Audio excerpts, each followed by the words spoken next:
आपण फोडणीचे ताक. त्यासाठी लागणारे साहित्य: तेल, दही, मीठ, कढीपत्ता, मिरची आणि लसूण, जिरा आणि मोहरी. तर थोडंसं तेल टाकायचं.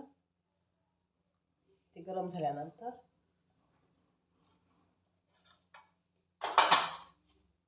त्यामध्ये टाकायचं थोडंसं हिंग.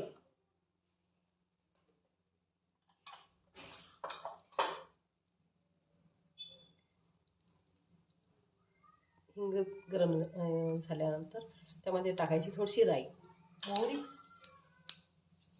थोडी मोहरी,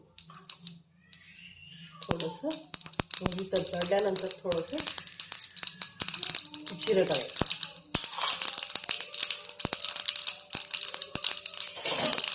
जिरं टाकल्यानंतर थोडीशी मिरची, कढीपत्ता, गॅस कमी करायचा. लसूण,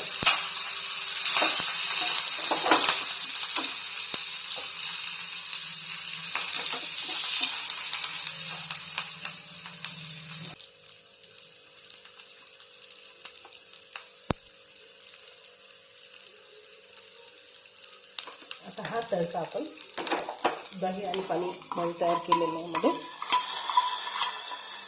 टाकून द्यायचं आणि फिरून घ्यायचं. हे झालं फोडणीचं ताक. भाकरीबरोबर खूप छान लागते.